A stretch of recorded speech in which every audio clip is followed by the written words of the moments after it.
Y bueno, antes de comenzar la clase quiero contarles algo muy especial, muy lindo. A estas horas, ¿qué hora es? Nos estábamos casando junto con Jessica hace 10 años, así que cumplimos aniversario, 10 años de estar juntos, ¿no? Qué privilegio tan grande, no solo de caminar, no solamente de andar juntos, sino de servir a Dios juntos, estar acá con los mejores alumnos de Latinoamérica, yo creo. Así que es un aplauso para ustedes mismos. Qué bueno que están acá, a pesar de la lluvia, de las inclemencias del tiempo. Una gran bendición. Y hoy vamos a ver los personajes y las voces en el proceso del justo, en el proceso de Job. ¿Por qué? Porque cuando hablamos de Job casi siempre pensamos en ¿qué? En sufrimiento, en pruebas y también en paciencia, ¿no? Pero el libro de Job es la historia de un hombre rodeado de voces, rodeado de personajes, tratando de no perder a Dios en medio del dolor, y esto es totalmente actual. Yo quiero que a este libro lo traslademos a la actualidad, a la iglesia, y veamos los personajes, que estos personajes se pueden ver hoy día en la iglesia, y vemos que Job no solamente lucha con lo que le pasa, sino que lucha con lo que él escucha, esas voces. Y muchas veces lo que más te hiere no es la prueba, sino que lo que más te hiere es escuchar la voz equivocada en medio de la prueba.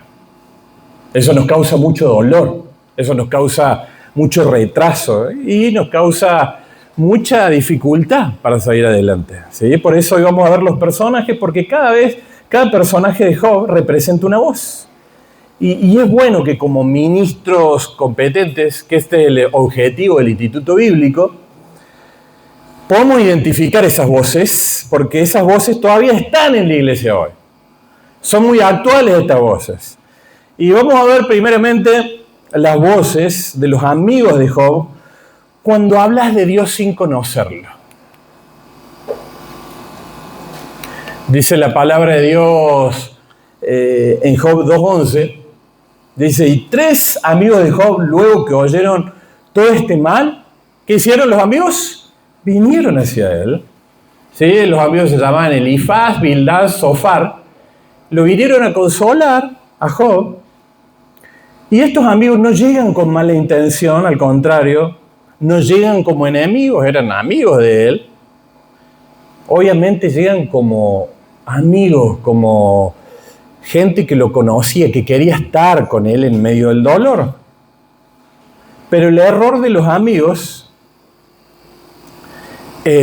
parte de una idea errónea, que lo vimos la semana pasada, que si hiciste algo malo, por el pecado, te tiene que pasar algo malo, por el pecado, no. ¿Sí? Ellos dicen, si te pasa algo malo es porque hiciste algo malo. Y en Job 4:7 dice, qué inocente se ha perdido. Suena lógico, suena correcto, hasta parece bíblico lo que decían los amigos de Job, pero están equivocados porque Job no estaba siendo castigado. ¿Qué estaba haciendo Job? Lo vimos la semana pasada. Estaba siendo probado, muy bien. Y los amigos representan algo muy actual. Acuérdense, Job no estaba siendo castigado, estaba siendo probado. Y los amigos representan algo muy actual, gente que habla de Dios sin entender muchas veces lo que Dios está haciendo, sin entender los procesos, sin entender por qué pasa eso, ¿sí? Entonces, hoy en la iglesia no son solamente personajes, son actitudes que siguen vivas el día de hoy, ¿no? Y el peligro es latente porque vos podés querer ayudar a una persona y con esa ayuda, por no estar calibrado con lo que realmente Dios quiere hablar, podés terminar lastimando. Y como ministros competentes que vamos a ser, que queremos ser, no tenemos que lastimar a la gente. ¿Amén? Y vamos a ver el primer amigo, Elifaz, en la iglesia. Elifaz, ¿qué creía? Que Dios siempre bendice al bueno y Dios siempre castiga ¿a quién? Al malo. Por eso él pensaba, Job sufre, entonces algo malo hizo. Y esto fue un error porque Dios estaba haciendo algo más profundo de lo que veía Elifaz. Acuérdense, Elifaz no era malo, era el amigo, pero se equivocó. Elifaz yo creo que era alguien espiritual, con experiencia, con conocimiento, pero cometió un error peligroso. Habló de Dios sin entender lo que Dios estaba haciendo. Porque Job estaba siendo probado, ¿recuerdan? Y el texto clave, ¿qué le dice Elifaz? Recapacita ahora. Fíjate lo que le dice. ¿Qué inocente se ha perdido? ¿Y en dónde han sido destruidos los rectos? Si lo ponemos en palabras actuales, es como que Elifaz le dice, si te pasó algo, algo hiciste, Job. Algo tenés que haber hecho. ¿Conocen esa frase? Algo tenés que haber hecho. Si te pasó, fíjense, Job 4:7, eso anótenlo. Y el problema de Elifaz no es lo que dice, es cómo, cuándo lo dice. Usa lógica espiritual, sí, pero no tiene discernimiento Elifaz. Y como ministros tenemos que tener discernimiento, tenemos que pedirle sabiduría a Dios. Fíjense, si lo trasladamos a la iglesia de hoy, las actitudes de Elifaz hoy, ¿cuáles son las actitudes de Elifaz hoy? Minimiza, explica el dolor sin discernir, minimiza el dolor profundo. Es la primera. Explica el dolor sin discernir. ¿Y qué es lo que es explicar el dolor sin discernir? Dios te está tratando. ¿Conocen esa frase? Algo habrás hecho. Esto te lo está haciendo Dios para enseñarte algo. ¿Sí? Así es Elifaz. Puede sonar espiritual, pero no todo lo que suena espiritual, acuérdense, viene de Dios. Después, segundo punto, minimiza el dolor profundo. Job. Si lo trasladamos a la iglesia hoy, son las personas que te dicen, eso ya pasó, lo tenés que superar. Eso te pasó hace mucho. Sí, aquel Elifaz no entiende el alma, no entiende procesos, no entiende heridas profundas. Solo es como que quiera cerrar rápido las cosas. Te pasó eso, tenés que superarlo porque Dios te está tratando. Tercer punto, usa verdades. Las usa, pero mal aplicadas. Son verdades lo que le decía Elifaz, pero él no estaba entendiendo el proceso por el cual estaba pasando Job. ¿Sí? Entonces dice cosas correctas, pero fuera de tiempo. Son correctas las cosas que dice Elifaz. Y una verdad fuera de tiempo, muchas veces, acuérdense de esto, como ministros, se vuelve un error. O tener que pedirle a Dios sabiduría y discernimiento para no lastimar a las personas. Porque hay gente que está quebrada, que está destruida. Y vos con tu palabra lo podés quebrar aún más. Cuarto punto, carga al que ya está quebrado. En vez de aliviar, acusa. En vez de acompañar, analiza. Fíjense, Elifaz no abraza.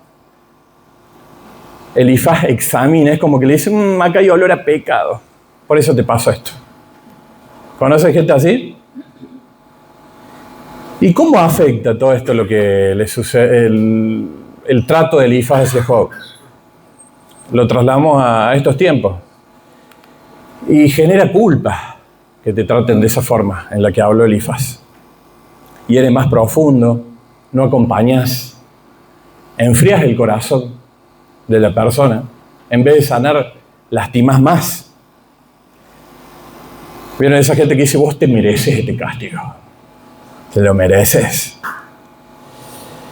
Un ejemplo concreto, alguien que está quebrado, que a lo mejor pasó por abuso, está pasando por crisis, y alguien le dice, esto te pasa porque Dios te está enseñando algo.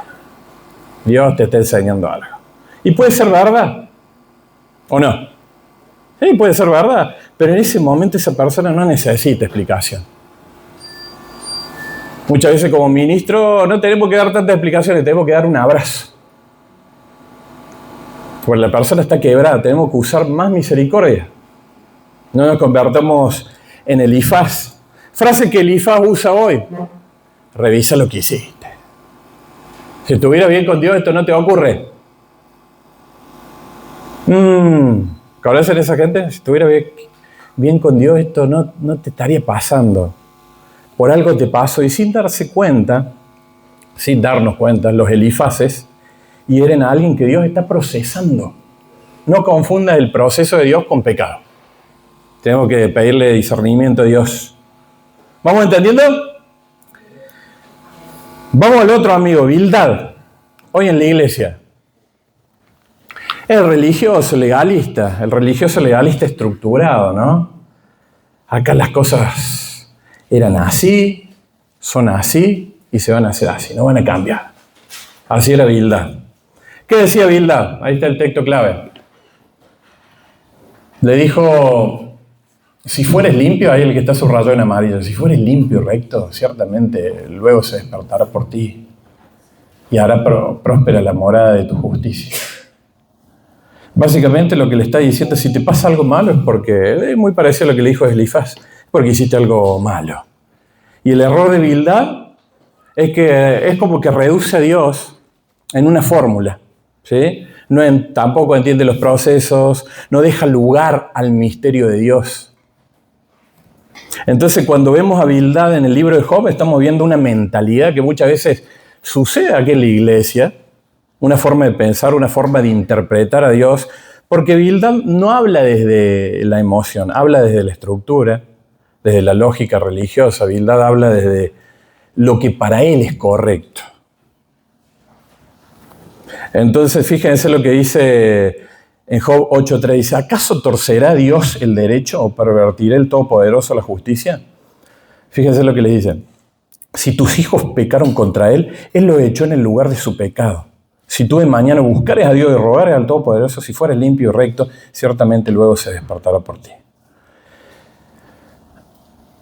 Y Bildad es cuando uno defiende lo correcto, lo que está correcto, pero sin el corazón de Dios. Por eso nosotros le tenemos que pedir a Dios tener su corazón, porque si no nos convertimos en personas legalistas, que destruimos a las personas.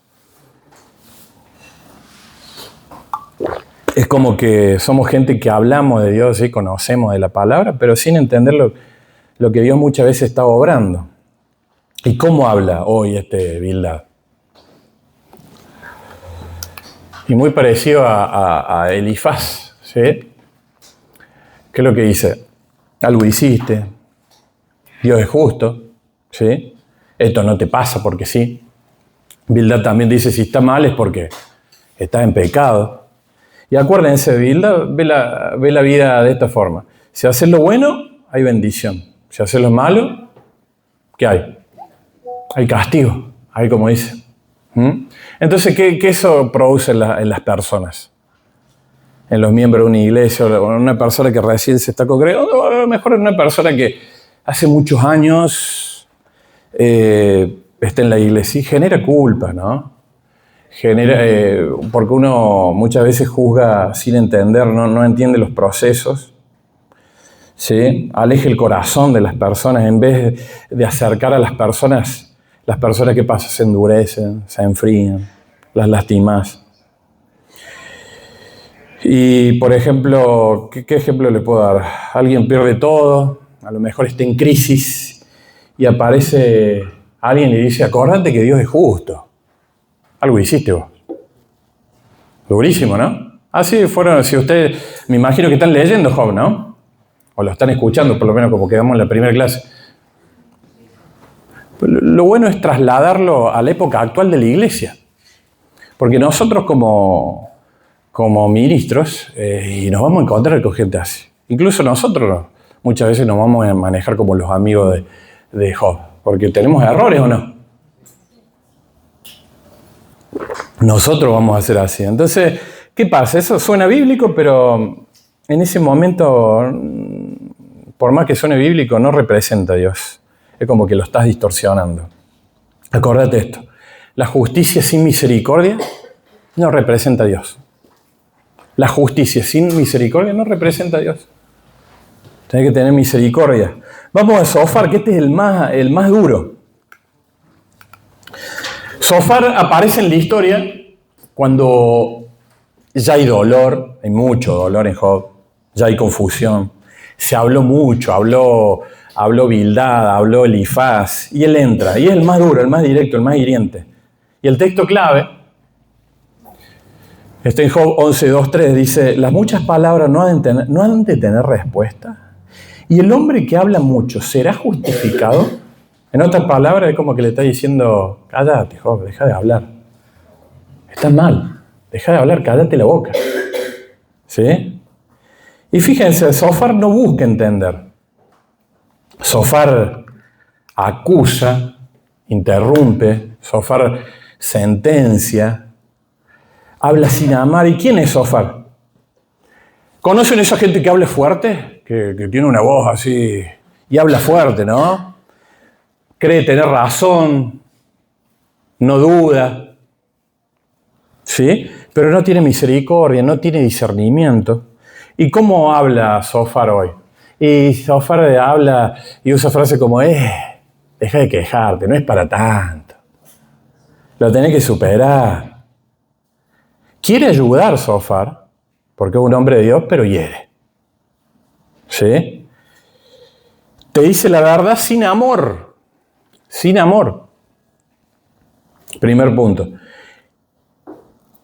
Acusa, no edifica, golpea. Segundo punto, es impulsivo. ¿Conoces gente impulsiva? Que habla así, acusa. El impulsivo responde sin escuchar, reacciona sin discernir.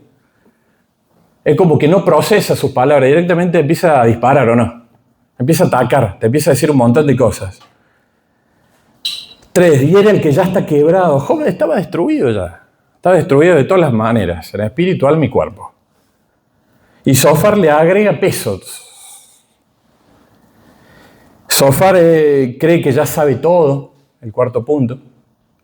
¿Sí? Y cuando uno cree que sabe todo, no pregunta qué le pasa a la persona, no aprende. ¿Sí? Ya decidió él cómo lo va a juzgar y no cambia. ¿Y cómo afecta eso a las personas? Y afecta generando rechazo, profundiza las heridas, ¿sí? Cierra corazones, no corrige. ¿Y cómo actúa, por ejemplo, Zofar? ¿Conocen esas personas que a lo mejor se juntan con una persona y esta persona le cuenta que sufrió abuso? La persona está en crisis, está destruida. Y Zofar le contesta, el Zofar de hoy, ¿no? Deja de victimizarte. Eso ya pasó hace mucho tiempo. Fíjate, eso te pasó de niño, de niña. Tenés que salir adelante. Y bueno, Zofar no sana. Zofar destruye más. Y eran amigos de Job, pero son actitudes que están en la iglesia. Y acordate de este principio clave. La verdad sin amor lastima. La verdad sin misericordia lastima. Dios quiere que Él nos dé la revelación para tratar con las personas. Estamos tratando con seres humanos. Y tenemos que tener misericordia, ayudar, abrazar. No estar de acuerdo con el pecado, no, que eso lo vamos a ver más adelante, no. Pero sí abrazar a las personas, son seres humanos, ¿eh? ¿Por qué es peligroso, Zofar? A ver, ¿por qué puede ser peligroso? Es una pregunta que les hago a ustedes. Porque puede apartar a una persona del propósito que Dios tiene para él. Claro, y no viene más esa persona. Porque Zofar parece firme, a lo mejor Zofar parece espiritual, pero no tiene el corazón de Cristo.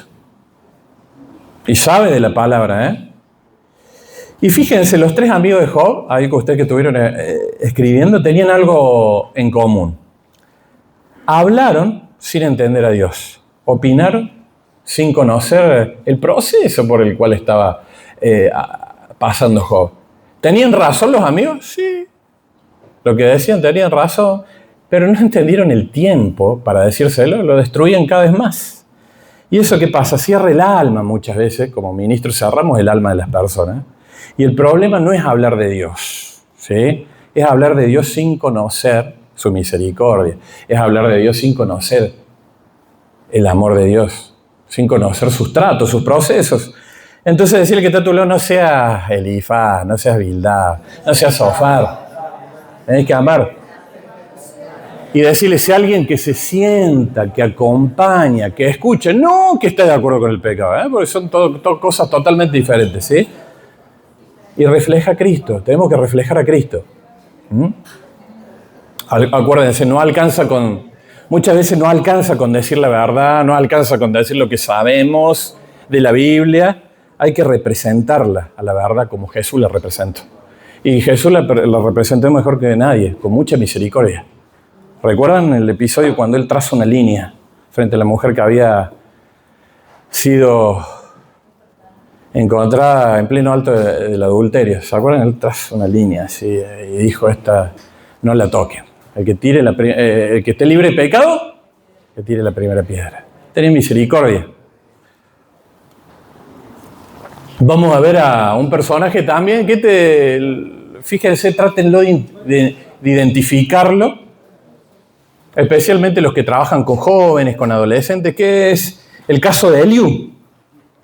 Eliú, que él aparece después que hablan los tres amigos, representa esos jóvenes que tienen mucho fuego, ¿no? Pero que todavía están en un proceso. ¿Cuándo aparece Eliú? Aparece cuando ya todos hablaron, cuando nadie tenía respuestas para Job, cuando hay silencio, y ahí entra él. ¿Quién es Eliú? Es un joven apasionado, convencido de que tiene la respuesta. Él estaba convencido, ¿sí? Y el texto clave, Eliú dice, yo soy joven, he tenido miedo de declarar mi opinión, ciertamente espíritu hay en el hombre.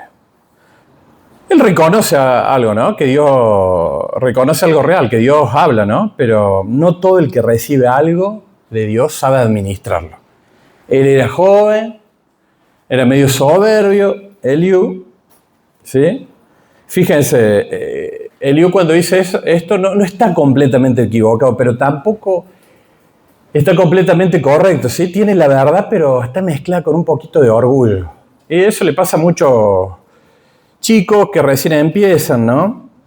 ¿Quién es Eliú? Alguien que tiene pasión por las cosas de Dios, alguien que quiere ayudar, tiene la intención correcta, tiene revelación, pero no tiene madurez suficiente. ¿Conocen gente así? Jovencitos que se quieren llevar el mundo por delante, ¿no? Y lo vamos a analizar un poquito a Eliú. No tiene la madurez suficiente. Fíjense, él tenía un celo sin madurez, número uno. Y dice Job 32:2, dice, se encendió en ira. O sea que él tiene fuego, tiene pasión, pero todavía no tiene proceso, Eliú, le falta. ¿Conocen esos chicos o jóvenes o personas adultas también que necesitan hablar? ¿Necesitan exponer lo que saben? Fíjense, en Job 32:18 dice, lleno estoy de palabras, dice Job, Eliú dijo. Siente que tiene que decir de todo, ¿no? No sabe callar, no sabe esperar. Mezcla muchas veces verdad con error, ¿sí? Dice cosas correctas, pero su enfoque no es completo, su enfoque no es acertado. Y eso muchas veces confunde a las personas. Por eso hay que saberlos identificar. Cuarto, no respeta los tiempos. ¿Conoce gente así que no respeta los tiempos? Que Dios me dio una palabra, yo quiero predicar. Yo quiero estar ahí al frente porque Dios me dio una palabra. Interrumpe, irrumpe, ¿sí? No discierne cuándo hablar. Él quiere hablar porque Dios le habló a él. Y no tiene ningún proceso, ¿no? Tiene buena intención porque Eliú tenía buena intención. Esta gente tiene buena intención, pero el corazón está en proceso. No es malo, no es enemigo, pero no está listo para el lugar que quiere ocupar. Ustedes van identificando a esa gente en su iglesia, ¿no?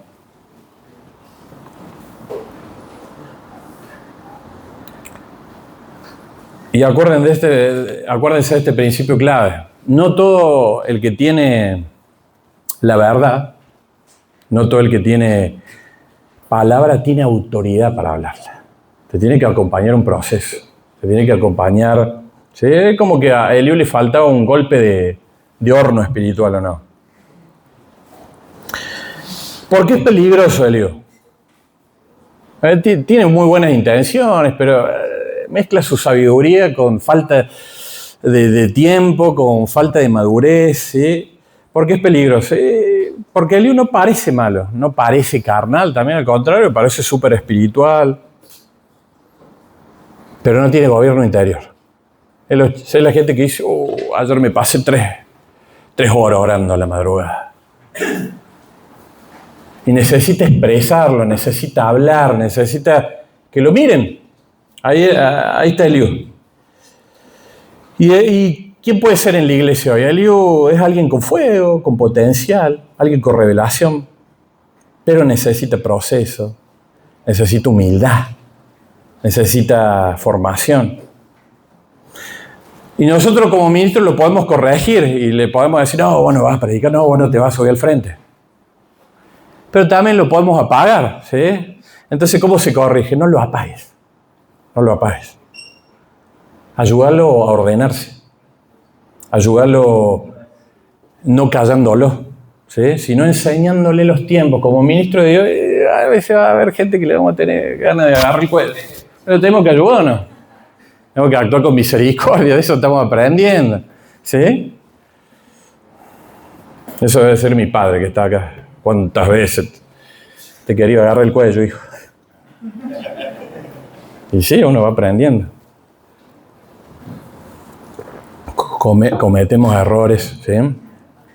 Acuérdense de este principio. El fuego sin gobierno quema. El fuego sin gobierno. El fuego, la euforia de decir yo quiero predicar, pero sin gobierno de uno mismo. Quema. Hay que tener cuidado. La madurez no es saber hablar. Acuérdense de esto siempre. La madurez no es saber hablar. La madurez es saber cuándo hablar. Los tiempos correctos que Dios nos da. Y Eliú, acuérdense, no es un problema, es un proceso. Es un joven que tiene potencial, pero está en formación y hay que saberlo identificar como ministros competentes. Vamos a otros personajes que aparecieron en este episodio del 42 capítulo, que es el libro de Job, que son los hijos de Job. Vamos a analizarlo.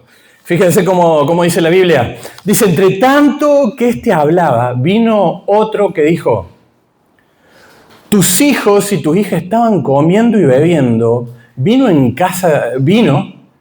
su casa de su hermano, el primogénito, se ve que le gustaba el vino, se ve que le gustaba la fiesta, y un gran viento vino del lado del desierto y azotó las 4 esquinas de la casa, la cual cayó sobre los jóvenes. ¿Y qué pasó? Y murieron. Y este es uno de los golpes más fuertes, ¿no? Porque Job pierde a sus hijos y esto...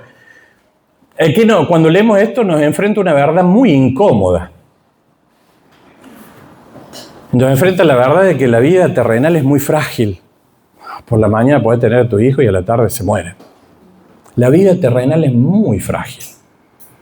Pero lo eterno, acuérdense, permanece. Y la respuesta de Job, ¿cuál fue? Desnudo salí del vientre de mi madre y desnudo volveré allá. Jehová dio y Jehová quitó. Eso, sea el nombre de Jehová bendito. Eso dijo cuando se le murieron los hijos. Tremendo. Y esto es impresionante porque fíjense, si ustedes lo leen, Job no niega el dolor, no minimiza la pérdida, pero tampoco pierde su adoración. Decirle que está a tu lado, nunca pierdas tu adoración. Por más tragedia que te suceda. Y cuando hablamos de los hijos de Job, muchos lo ven como víctimas, pero si miramos más profundo, estos hijos también representan un estilo de vida que está en la iglesia también. Está en la iglesia. Y vamos a ver el estilo de vida de los hijos de Job. Fíjense el estilo de vida. E iban sus hijos y hacían ¿qué? ¿Qué son los banquetes? En cordobés, unos fiestones, ¿o no?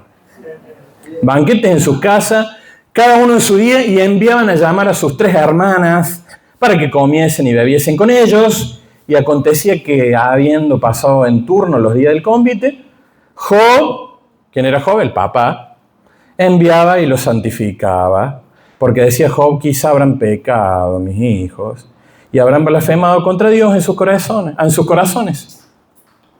Fíjense, si ustedes leen esto, estén atentos a este versículo. Los hijos de Job no parecen haciendo algo grave, ¿no? Externamente. Pero hay una frase clave aquí en este versículo que dice, quizá, ¿qué dice Job? Quizá habrá pecado en su corazón. Y esto es profundo si lo analizamos, ¿no?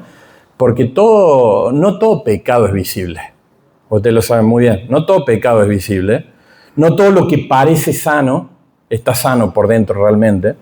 Entonces tenemos que discernir. ¿Y cómo se ve esto hoy en la iglesia? ¿Cómo lo podemos ver? Y los hijos de Job hoy representan a los creyentes que están cerca de lo espiritual, pero viven distraídos de Dios. ¿Sí? Viven distraídos de Dios. Ahí está. Y actitudes de los hijos de Job. La número 1, una vida centrada en el disfrute. ¿Qué dice la Biblia? ¿Que hacían qué? Banquetes, fiestas continuamente. Hoy sería, el punto número 1, vivir para pasarla bien. ¿Conocen gente así? A lo mejor vienen a la iglesia, pero no se quieren comprometer en nada. Viven para pasarla bien, ¿no? Buscar solamente los momentos lindos, evitar todo lo que incomoda. Cristianos que quieren bendición, pero no quieren pasar por un proceso de santificación. Segundo punto. Hay pecado en el corazón, pero no en lo externo. En la Biblia no dice que pecaban públicamente, ¿no? Dice que tal vez pecaban en sus corazones, lo que creía Job. Y a lo mejor hoy en la iglesia lo podemos ver como resentimiento oculto, lo podemos ver como orgullo espiritual, una doble vida interna que nadie se entera. Venía a la iglesia, pero voy a mi casa y veo pornografía. Vengo a la iglesia, pero me escribo con otras mujeres. Total, nadie me ve. Es como estar entre el mundo y la iglesia. Estar un poquito adentro y estoy otro poquito afuera, ¿sí? Pensamientos a lo mejor que no se alinean con Dios. Estoy en plena adoración y tengo en la cabeza todo lo que, las series que vi, las redes sociales que estuve pasando horas, ¿no? Puede ser una vida aparentemente correcta, pero interiormente estamos desconectados a la fuente. Estamos totalmente desconectados. Tercer punto. Los hijos de Job, ¿cómo los vemos en la iglesia? Dependencia total de la cobertura de otro. ¿Sí? Fíjense, Job ofrecía sacrificios por ellos constantemente. Y hoy sería depender de la fe de los padres, depender de la fe de un pastor, depender del líder. ¿Conocen gente así? Y que no tienen relación propia. Ay, por favor, pastor, óreme. No doy más. No tienen relación propia con Dios. Falta de conciencia espiritual. Cuarto punto, vivían pero ellos no velaban. No hay evidencia en el libro de Job de que ellos oraban, de que ellos velaban, de que ellos buscaran a Dios. No hay evidencia de que ellos se arrepintieran. No, el padre era el que ofrecía sacrificio por sus hijos. No hay evidencia de que ellos tuvieran temor de Dios. Y acordate, esto es por nuestros propios hijos, ¿no? Podemos crecer en un hogar espiritual con padres cristianos y no desarrollar una vida espiritual propia. ¿Mm? Sí. El error a veces puede pasar de nosotros los padres que podamos tapar algunas cosas de nuestros hijos que están mal. Claro, sí. Nos decía de que el error como padre podemos estar tapando nosotros algunos errores de nuestros hijos y que eso también está mal. Bueno, eso ya pasó, pero eso está mal.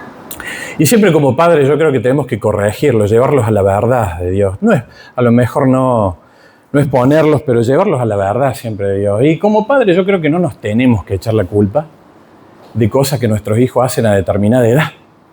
Hay cosas que nuestros hijos deciden hacer y como padres no debemos echarnos la culpa. Porque cuando uno recibe a Cristo, como dijo Pablo en la primera clase, ¿se recuerdan? Cuando uno recibe y nuestra vida es totalmente cambiada. Si no hay un nuevo nacimiento, bueno, van a pasar estas cosas. ¿Qué opinan ustedes? ¿Hay alguna otra opinión? Porque es bueno que la palabra dice instruye al niño pequeño para que sea grande no se aparta. La instrucción creo que comienza en la casa. ¿Y qué pasa si se aparta? Si lo instruiste a Dios y se aparta. Ya depende de él. Y llega una edad que ya depende de él. Debemos ser misericordiosos también. Claro. Todos hemos pasado por esa edad. Ujú. Hablo, ¿no? Yo que tengo adolescente, si bien fue excluida de pequeña, pero por ahí como mamá de adolescente también nos toca tener misericordia muchas veces de ¿Será que Job fue muy misericordioso con sus hijos? Y era un tipo recto, dice la palabra de Dios, ¿se acuerdan que lo vimos la semana pasada? Que era un tipo recto, temeroso de Dios. Y el tipo quería que toda su familia esté bien. Y él sabía que sus hijos hacían fiesta. Por eso él dice, quizás, a lo mejor han hecho algo, por las dudas, los voy a cubrir.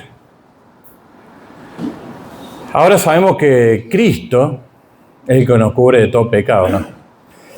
Pero nosotros también ¿nosotros podemos pedir perdón por nuestros hijos? Les pregunto, ¿vamos a poder pedir perdón por nuestros hijos? Podemos orar por eso. Pero no pedir perdón por lo que he hecho. Claro. Podemos orar, claro, por eso. Es así. ¿Alguien quiere opinar algo? Yo como madre he querido siempre con mis hijos que no lo vean a Dios o a Jesús como mi Dios, sino que ellos lo internalicen como su Dios. Entonces, hacerlos a ellos responsables, digamos, de orar por ellos, por el hogar, por la comida, por todo, incluirlos en esa tarea y no yo cargarme con todo, o mi esposo cargarse con todo. Ellos desde chicos tienen que saber, digamos, que es su responsabilidad su relación con Dios. Así es. ¿Alguien quiere opinar?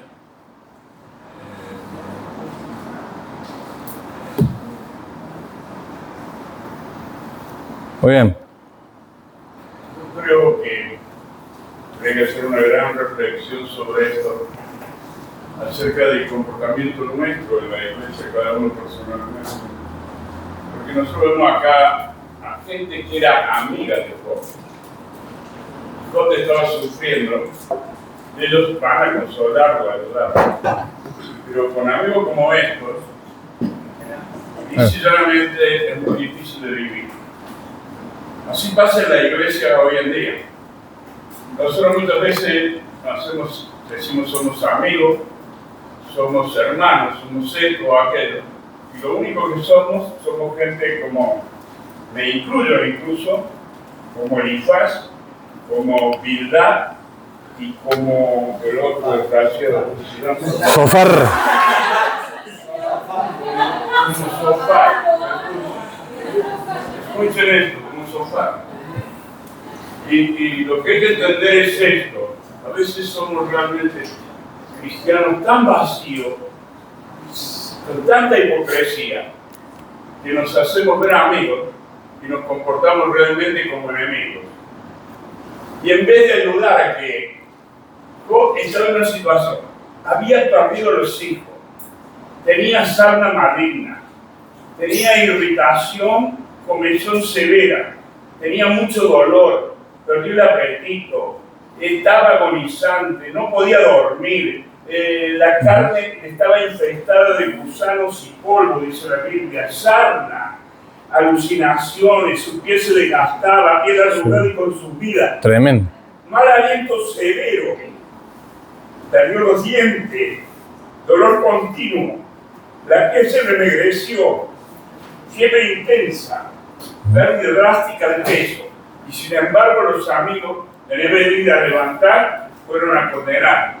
Y muchas veces nosotros tenemos ese tipo de actitud dentro de la iglesia con los que caen, con los que se equivocan y con los que están mal.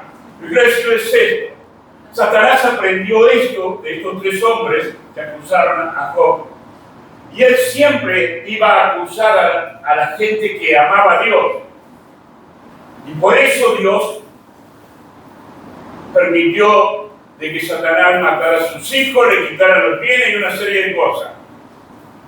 Ahora bien, hoy Satanás ya no se puede presentar nunca más a acusar a alguien que ama a Dios. ¿Por qué? Porque antes Satanás tenía un derecho legal para presentarse, porque no había ningún justo, entonces Satanás iba y acusaba. Ahora, Dios tiene un justo, es Jesucristo, el Hijo de Dios, que intercede por nosotros. Y entonces ya Satanás no puede ir a acusar a ninguno de nosotros. Ahora, pero ¿saben qué? Satanás, que no descansa, que no tiene fiesta ni siesta, Satanás escogió a hombres y mujeres de la iglesia del Señor Jesucristo para acusar a sus hermanos. Así es. Para hacer lo mismo que hicieron estos tres hombres. Darle dolor, no reconocerlo. Yo pienso que eso tiene que acabar entre los cristianos. Tenemos que meditar sobre esto. El día hablaba, decía, no conocían a Dios. Amor sin misericordia, justicia sin misericordia no sirve para nada, no representa a Dios, no representa a Cristo. Si nosotros tenemos que entender que tenemos que obrar con la justicia de Dios, el corazón de Dios y los designios de Dios, para dejar de destruir gente de dentro de la iglesia. He visto pastores que lo hemos condenado, lo hemos revolcado, y no le hemos ayudado. Y nos decimos amigos en sí. Mis hermanos, es para reflexionar, pedir perdón al Señor y decir, basta con esto. No podemos vivir así. Amén. Muchas cosas vienen por causa de nuestra injusticia, de un corazón duro, de un corazón que no es el de Dios y quiere aparentar a ser mejor que el de Dios dentro de la iglesia. Amén. Hermosa reflexión. Y por eso estamos aprendiendo a identificar, ¿no? Los Elifaz, los Bildad, los Zofar, para no actuar como ellos, ¿no? ¿Cuáles son las frases modernas de los hijos de Job? No hace falta que vaya a la iglesia. ¿Conocen a esa gente? Yo a Dios lo puedo encontrar en cualquier lugar. Me quedo en mi casa con un video de YouTube, pongo unas canciones y lo encuentro en cualquier lugar. No hace falta. Ya sé todo eso. No hay nadie que me enseñe nuevo. Voy cuando puedo, dicen algunos, ¿no? Voy cuando puedo. Si llueve, miren ustedes, ahora llovió y están todos acá, muy bien. Voy cuando puedo. Si me sale otro compromiso, no voy a la iglesia. Eso lo dijo Job. Mientras esté bien con Dios, todo me tiene que salir bien. No hace falta tanto compromiso, no hace falta servir tanto. No, yo apenas termino me voy, no acomodo ni una silla. Que voy a andar sirviendo.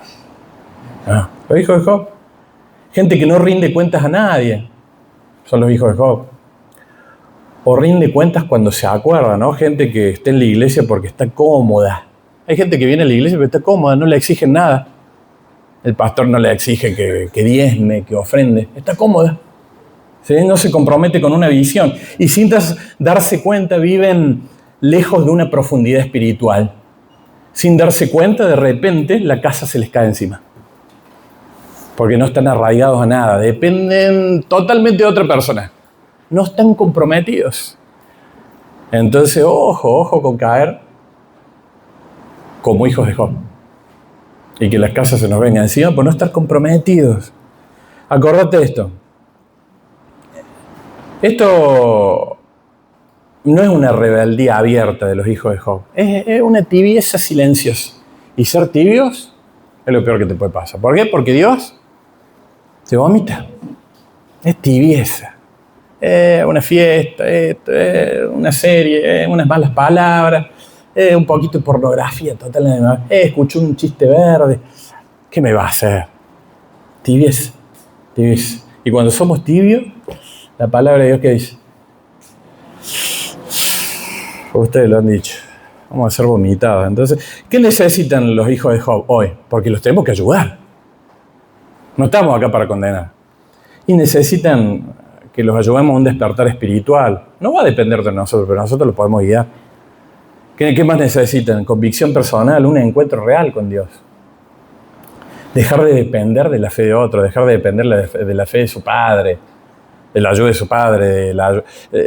Tienen que tener una fe personal, como decían ustedes en las opiniones. Acuérdense, los hijos de Job hoy no son personas malas, o eran malos ellos. No son personas malas. son personas a lo mejor distraídas. Y el peligro no es que estén lejos. ¿Saben cuál es el peligro? Es que crean que están bien. Mucha gente hoy nos confundimos y creemos que estamos bien.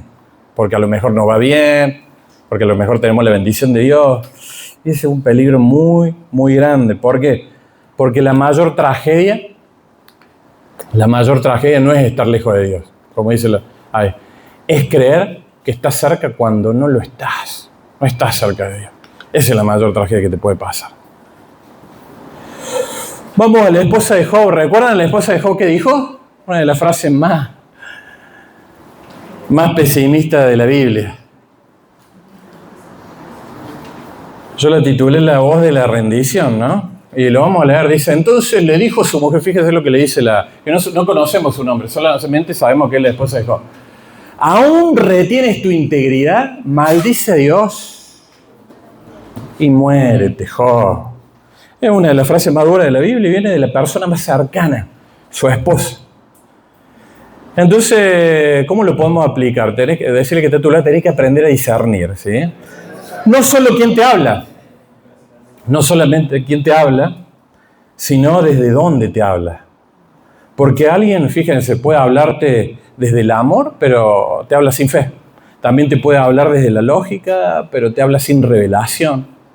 Tenés que discernir porque alguien te puede hablar desde el dolor, pero te habla sin esperanza, ¿sí? Pero vamos a ser más justos con la esposa de Job, ¿no? Porque cuando leemos rápidamente el libro de Job es muy común hacer una lectura a lo mejor superficial de la esposa. ¿Por qué? Porque muchas veces leemos esto y automáticamente la convertimos en la mala de la historia, ¿o no? ¿Sí? Pero si nos frenamos un poquito, profundizamos y miramos con ojos pastorales, es decirle, tenés que mirarla con ojos pastorales a la esposa de Job. Porque si no, ya la empezamos a condenar. Fíjense el momento de su frase. Job 2:9, lo volvemos a leer. Entonces le dijo a su mujer, ¿aún retienes tu integridad? Maldice a Dios y muérete. Esta frase yo creo que no nace de la maldad. ¿De dónde nace esta frase? Del dolor extremo. Del dolor extremo. No solo del dolor extremo. ¿Qué había perdido ella? 10 hijos. Todos en un mismo día, ¿no? Perdió estabilidad económica, ahí lo dice, perdió seguridad, perdió su estilo de vida, era una persona rica. ¿Sí? Perdió su futuro proyecto y ahora, ¿cómo lo ve a su marido? Enfermo, lleno de llagas, sentado en ceniza, rascándose con una teja, dice la palabra de Dios. ¿Tremendo o no? Pobre. Y acá lo que la esposa realmente está diciendo, maldice a Dios y muérete, no necesariamente está promoviendo rebeldía espiritual consciente. Es como que ella le dice, Job, si maldecís a Dios, todo va a ser más rápido, te vas a morir. Fíjate lo que estás sufriendo. Morite. La esposa lo amaba a Job, ¿no? Le debe haber dicho, esto no tiene sentido, Job. Termina con tu sufrimiento. Y ella sabía que si lo maldecía a Dios, a lo mejor Dios se lo llevaba, ¿no? Y como dijimos recién, hay palabras que no nacen de la fe, nacen del dolor. Y esto es muy importante para el ministerio, como ministros competentes. No todas las frases incorrectas vienen de corazones incorrectos. ¿Saben por qué? Porque a veces vienen de corazones quebrados. A veces vienen de corazones sufrientes. Hay frases que vienen de corazones cansados, saturados, sin esperanza. ¿Sí?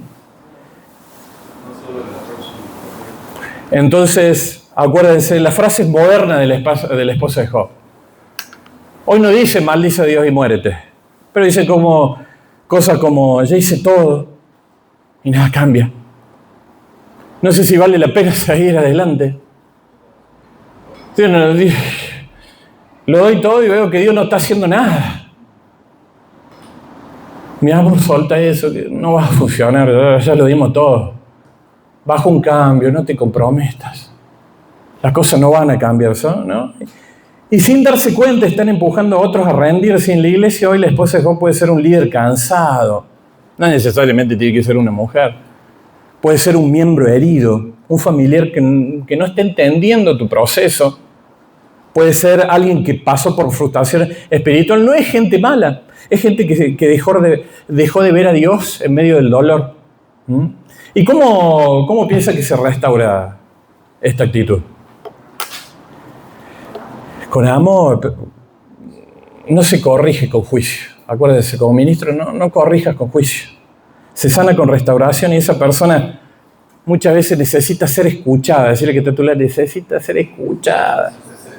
Necesita ser acompañada. Volver a ver a Dios, recuperar la esperanza. Pero acuérdense, en todos estos personajes tiene que haber un equilibrio importante, ¿no? No justificamos las frases, no estamos justificando el pecado, no estamos justificando las malas palabras, pero podemos entender el corazón. Y hay algo que muchos pasan por alto cuando leemos de la esposa de Job. ¿Saben qué es? Que ella se quedó. El texto nunca dice que lo abandonó. El texto nunca dice que se fue. El texto nunca dice que dejó de estar. Y eso es muy poderoso. Porque mientras Job estaba sin sus bienes, mientras Job estaba sin sus hijos, mientras Job estaba sin su salud, mientras Job había perdido casa, sus negocios, mientras Job estaba sin reconocimiento, ella seguía ahí. La mujer seguía ahí. ¿Y cuál es el final de la historia? En Job 42:12 dice: y bendijo Jehová el postrer estado de Job, más que el primero, y tuvo 7 hijos y 3 hijas. ¿Y qué te quiero decir con esto? Que Dios restaura la familia. Y esa esposa fue la misma mujer que le dijo esa primera frase que leímos al principio, ¿no? Acuérdense de esto, Dios no reemplazó a la esposa. Dios no reemplazó a la esposa. Dios restauró la historia con la misma persona. Porque acá no vemos que Dios le haya dicho, falló, traigamos otra mujer. No. Dios trabajó en ambos. Y Dios todavía puede trabajar en nuestra familia. Dios puede trabajar en mi familia. Dios puede trabajar en tu familia. Por eso tenemos que ser misericordiosos. Dios no solamente restaura cosas, acuérdate, restaura relaciones. Él puede restaurar a tu hijo, Él puede restaurar a tu esposo, a tu esposa. ¿Sí? Tengo que tener una mirada redentiva, una mirada del Redentor. Y la esposa de Job, que representa algo muy real, creyentes que aman a Dios, pero en medio del dolor dicen cosas incorrectas. ¿Puede pasar o no? Decimos cosas incorrectas. ¿Y cuántas veces nosotros vemos esto, ¿no? Gente que ama a Dios, sirve a Dios, cree en Dios, sirve a Dios o sirvió a Dios, pero en un momento de crisis dicen, yo no doy más. ¿Dónde está Dios? Esto, lo que me está pasando no tiene sentido. Y Job, fíjense, responde, es duro. Responde en Job 10, a ver si lo tengo anotado. La respuesta de Job a su mujer está en Job 2:10 y dice, como suele hablar cualquiera de las mujeres fatuas, o sea, sin entendimiento, sin discernimiento, has hablado. ¿Qué recibiremos de Dios? ¿El bien y el mal no lo recibiremos? Fíjense, Job corrige lo que la mujer dijo, pero no la abandona. No la abandona. Y hoy vimos muchas voces. ¿Cuáles voces vimos? La de Elifaz, la de Bildad, la de Zofar, la de los hijos de Job, la de la esposa. Y si somos sinceros, gente, estos no son solamente personajes, somos nosotros en distintos momentos. Que condenamos, que no ayudamos a las personas, que a veces se nos va la revelación o el corazón redentor de Cristo y la juzgamos. Somos nosotros, ¿sí? Por eso alguna vez fuimos Elifaz, ¿no te pasó de ser Elifaz? Hablando sin entender, otra vez fuimos Bildad, juzgando procesos, alguna vez fuimos Zofar hiriendo con la verdad, porque sabemos la Biblia y herimos. Alguna vez fuimos Eliú, hablando antes de tiempo. Alguna vez fuimos la esposa, hablando del dolor. Alguna vez fuimos los hijos de Job, ¿sí? Cerca de la iglesia, venimos a la iglesia, pero totalmente desconectados. Pero acordate de esto, Dios no te trajo para señalar a las personas, ¿sí? Dios te puso para abrazar, para restaurar, para escuchar. Dios ponga ese corazón misericordioso, ¿o no? Dice la palabra que Job perdió todo, pero no perdió su voz. Y fíjense en Job 1:21 dice, sé el nombre de Jehová bendito. Todo se cayó, pero su adoración no. Entonces Dios nos dé este corazón misericordioso, nos dé este corazón de amor, nos dé este corazón redentor. Y decirle que está a tu lado, tengamos un corazón como el de Dios, como el de Jesucristo. Dios le bendiga, gente, nos vemos la semana que viene.